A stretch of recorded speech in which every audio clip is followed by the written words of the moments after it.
All right, do-it-yourselfers. I thought I would make this video to show you how I'm doing this spark plug kit. I will show you the box. This is Duralast ignition wire set. It is product 1600. This is designed for form, fit, and function. So it is a universal set, like a universal kit that you could make to your own size. The reason I'm doing the video is it turned out not to be as easy as I thought it would be. The application I'm using, if this was a standard car, I would have just bought the proper spark plugs. These weren't that expensive. It was like about $32. Some spark plug wire sets can be $50, $60, $80. I've even seen them $130 and such. But anyway, what I'm doing is a boat. But if you're working on a tractor or something that's not super common like a Toyota Corolla, you might want to go this way because the local auto parts store may not just have exactly what you need for your unique application. So I'm doing this for a boat, and I thought I would show you the way this is going. So what I do is I take the old spark plugs, and I'm lucky to have them. If you don't have the old ones, you can take a measurement of how far you need to go. So the instructions that they give you are terrible. The instructions they give you don't tell you how to put these little rubber caps and the metal conductive piece together. And that is not easy. I'll get to that in a minute. But the instructions do tell you to start with the longest wires. So these are the old wires, and these two are the next set. I just did the two longest over there that way. But these are the next set.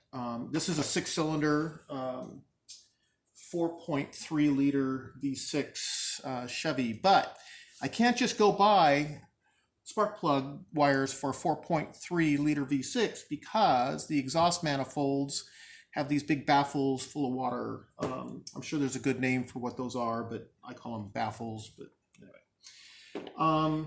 So anyway, these are my old wires, and now I'm going to grab my new wire set. And by the way, this kit is an 8-cylinder. Obviously, I'm only going to use 6 of the wires plus the coil wire. This is not electronic ignition like newer boats might be, so it does have a coil. So anyway, here I'm grabbing 2 of the longest wires here. Let's see. Okay, got those. That's interesting. Yeah, these are the old ones here. So these are the, all right. Put that over there. And I'm just trying to keep track of what I'm dealing with here. So these are the old 2 that I need to match up with these new wires. So let's see, my next 2 longest wires would be these. Make sure these are all the same length right here. So they're all the same length. Bring it on down, and what do you know? These wires are all the same length, so they exceed what I need, which is fine. So I can cut these and have extra length, or I can and I can not cut these and have extra length, or I can cut them and they'll be more precise. I'm tempted to not cut these because I love, one of my favorite sayings in life is you measure twice and you cut once. You can always cut later, but you can't uncut, so to speak. So I am going to just leave these wires the length they are because I think there's plenty of room in the engine bay for that slack, and I can keep them out of the way of anything that's going to be trouble. So, all right, this is the trick I wanted to show you because this turned out to be a disaster initially. And like I said, the instructions did not prepare me for this at all. I might end up sending them an email Isn't that weird nowadays that an email is easier to send than a phone call? You call and you get those voicemail loops of those automated systems, and then you realize you're talking to some bot. And or like, sometimes it says, you want to chat now, and it just goes around and around, and then you realize it's a robot. So I just cuss the robots out until they let me talk to a receptionist. And I don't know. I'm sure an AI ethicist would say that's not nice. Anyway, I digress. This is the nice little clip. They actually give you other clips also so this is considered a female clip, and this is considered a male clip for an older model vehicle. So this is an 89 vehicle or engine with a distributor system from 1989. And this is a male clip that would go in even older vehicles, like if you had like an old Lincoln motor or Chevy motor or something like that. So I need this one. So it does come with the whole set for either vintage. And it also comes with the bigger coil wire. So these little boots go on the distributor that I have, but they also come with these huge boots for the coil. So that's nice. But for the purposes of this video, we're just going to talk. The main thing I want to show you guys is how to put these things on. So this is the little wire lead. You let it fold underneath like that, so it makes good contact with the metal. You got some nice pliers here, and you make sure it's centered. The wire is centered underneath for the best contact to the metal.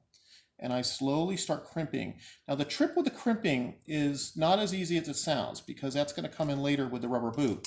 So you want to crimp this down nice and firm, and you want to go round and round, not just crimp it all on one side, because then you'll just end up with this flattened thing. I want a round crimping with firm grip all the way around, but I want it round. So I keep rotating the wire and squeezing and squeezing and squeezing just a little bit, and make this nice and round. But here is the trick, or one of the big tricks that I learned with the other two. So you need to take your fingers like this, and you need to run your fingers down here and look for any sharp pieces, because the sharp pieces are going to catch inside this boot when you put this on. The sharp pieces are going to snag, and it won't let you push this through. And why it doesn't say that in the instructions, I guess somebody couldn't spell that out or draw a cartoon to explain that part. You have to figure it out on your own, because I was sitting there jamming this thing in, it won't go in, and I'm like, what the hell? And I thought, okay, YouTube do-it-yourselfers are going to get this video. So anyway, this is pretty firm right now. I can tell it's a little sharp here. You want to make sure that both sides are sharp, don't have any snags on them, because if you have to take the thing out, you don't want it snagging on the way out either. So that feels pretty good. Hopefully I'm not wrong. Now, they give you this little pack of grease, and I don't know about you, but that's not enough grease. There we go. Hello. And I use this tiny little screwdriver. I actually had to use this screwdriver to try to dig it out. Like when I messed up earlier, and I had to dig the thing out, and I was worried I was going to crack the rubber. So anyway, I put some grease in here to grease it up, and I even put a little bit of grease on this part. And it needs a lot of grease. Trust me, this rubber thing is not easy to push this wire through. Not easy at all. And then I have this little dish soap thing that I put used motor oil in. And, I could buy a can. In fact, I do buy a can of the spray lube when I need a spray application, but most of the time when I'm working on engine stuff, I just need some oil on a part to get it going, and because sometimes it's rusted, corroded, whatever. So I just put used motor oil in here, And I actually add a little bit of like paint thinner or acetone. You can even use gasoline to make it even more watery. I don't put a lot of gasoline or paint thinner in, just enough to like make it a little more, what's the word I'm looking for? So it flows nicer. So I can basically, sometimes I even take this stuff and I pour it in like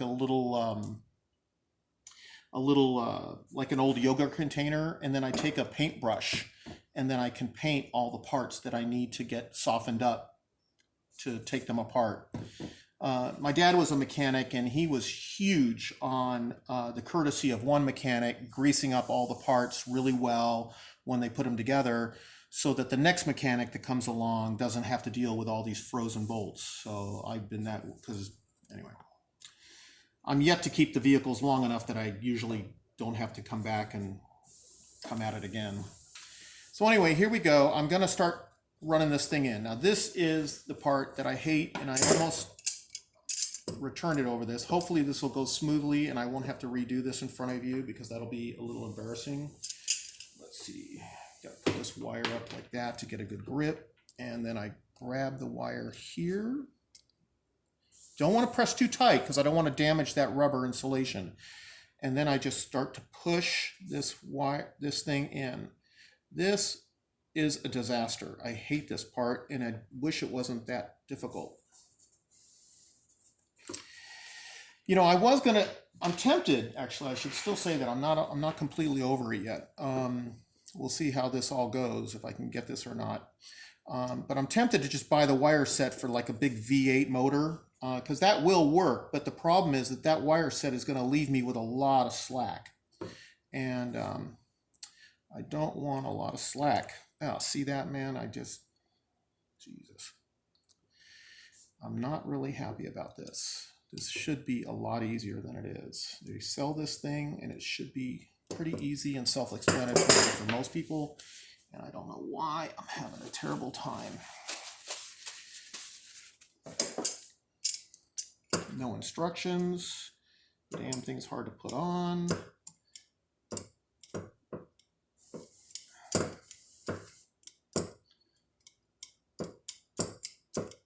I don't know if they could make these little rubber booties where maybe there's two pieces that glue together, or I don't know. I don't know how they could do it.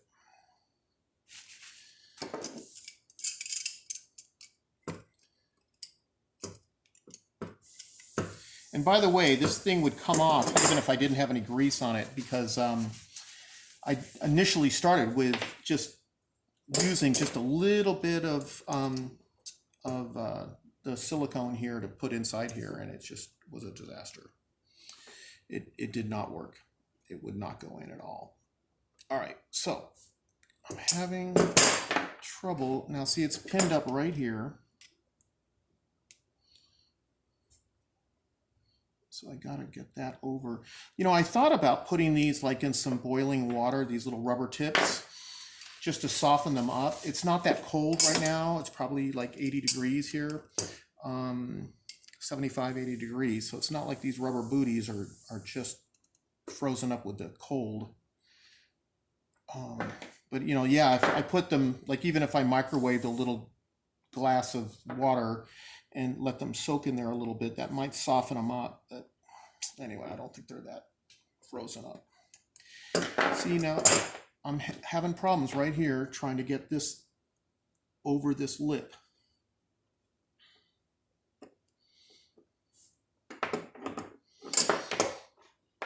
You know, they sell this product. They sell this product, and you are supposed to figure this out with no instructions. I'm glad they sell the product. I'd rather have them sell it than not, but it seems to me this would be an easier process than what it is. And it seems to me also that it would have instructions.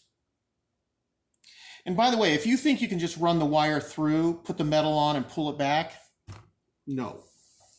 Because one, the wire will come out of the, if you're running the wire through, put the metal on, and then try to feed it back that way, that metal piece will come off for sure. The metal piece does not have like little crimps and like little teeth inside to grab the rubber. That might be a solution as well, but doesn't have it.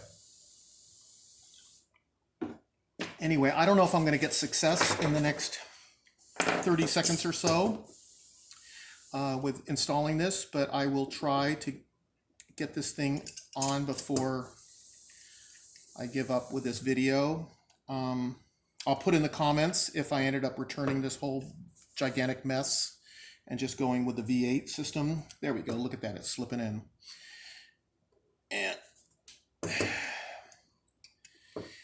but the big trick, like I said, is the little snag pieces of metal. The little snags on the piece of metal will catch inside this rubber boot and it will not move at that point. That is the biggest trick. And of course, all this grease and oil helps it slide right into position. Now, I think I got it in there in the 30 seconds. Like I said, I kind of dry it out because if you slip this on and it's just got a ton of oil in there, that could screw up the whole spark system. In fact, some mechanics would even tell you having any grease floating around in here screws up the spark system. But you certainly don't want just like a ton of it in here. So let's see. Now that it's dried out for the most part, I'll probably come back at this with like a Q-tip later. But I'm looking down inside here with the light to make sure that my metal thing, this metal piece right here that goes over the distributor cap, the little post, the metal post, is actually seated down there correctly. It's not upside down or any of that kind of stuff. And it looks like it is. So that's it, YouTube. I hope that was helpful.